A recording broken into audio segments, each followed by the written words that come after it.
ಈಗ ಜಿಮ್ಗೆ ಹೋಗೋರು ಏನಾಗುತ್ತೆ ಅಂತ ಹೇಳಿದ್ರೆ ಅವರು ಬ್ರೇಕ್ಫಾಸ್ಟ್ ಮಾಡಿಕೊಂಡು ಜಿಮ್ಮಿಗೆ ಹೋಗಲ್ಲ. ಕೆಲವರೆಲ್ಲ ಜಸ್ಟ್ ಕಾಫಿ, ಮಿಲ್ಕ್ ಕಾಫಿ ಎಲ್ಲ ಅಂದರೂ ಕೂಡ ಬ್ಲ್ಯಾಕ್ ಕಾಫಿ, ವಾಟರ್ಗೆ ಕಾಫಿ ಪೌಡರ್ ಜಸ್ಟ್ ಹಾಕಿ ಬಾಯ್ಲ್ ಮಾಡ್ಕೊಂಡು ಕುಡ್ಕೊಂಡು ಹೋಗ್ತಾರೆ. ಆ ಕಾಫಿ ಓಕೆನಾ ಅಥವಾ ಅದನ್ನು ಬೇಡ ಅಂತ ಹೇಳ್ತೀರಾ?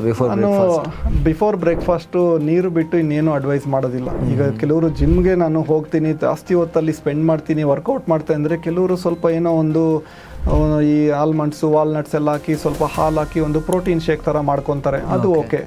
So that is fine. ಇನ್ನು ಕೆಲವರು ಇಲ್ಲ ನಾನು ಪ್ರೋಟೀನ್ ಪೌಡರೇ ಬೇಕು ಅಂತ ಕೆಲವರು ಇರ್ತಾರೆ, ಅಂಥವ್ರು ಬೇಕಾದರೆ 1-2 ಸ್ಕೂಪು ಅವರು ತೊಗೊಂಡು ಅವರು ವರ್ಕೌಟ್ ಮಾಡ್ತೀನಿ ಅಂದರೆ ಓಕೆ. ಈಗ ನಾನು ಬೆಳಗ್ಗೆ ಎದ್ದು ಏನೋ ಒಂದು ಎಕ್ಸಸೈಸ್ ಮಾಡ್ತೀನಿ, ಕಾರ್ಡಿಯೋ ಅಂತ ಇಂಥದ್ದು, ಅದಕ್ಕೆಲ್ಲ ಅಡಿಷ್ನಲ್ ಆಗಿ ಅದು ಇದು ತಿಂದು ಮಾಡಬೇಕಂತ ಏನು ಬೇಕಾಗಿಲ್ಲ. ಯಾಕಂದರೆ ಬಾಡಿ ಎದ್ದ ತಕ್ಷಣ ಅದಕ್ಕೆ ಆಹಾರ ಬೇಕಾಗಿಲ್ಲ, ಅದು ಇನ್ನೂ ಒಂದು ಸ್ವಲ್ಪ ಒಂದು ಟೈಮ್ ತೊಗೊಳುತ್ತೆ ಅದಕ್ಕೂ ಕಂಪ್ಲೀಟಾಗಿ ಎಲ್ಲ ಸಿಸ್ಟಮ್ಸ್ ಆ್ಯಕ್ಟಿವೇಟ್ ಆಗಲಿಕ್ಕೆ. ಸೊ ಹಾಗಾಗಿ ಇಮಿಡಿಯೇಟಾಗಿ ಅದಕ್ಕೆ ಆಹಾರ ಅವಶ್ಯಕತೆ ಇರಲ್ಲ, ಮೇನ್ಲಿ ಹೈಡ್ರೇಷನ್ ಬೇಕಷ್ಟೇ. ಫುಲ್ ವಿಡಿಯೋಗಾಗಿ ರಿಲೇಟೆಡ್ ಲಿಂಕ್ ಕ್ಲಿಕ್ ಮಾಡಿ.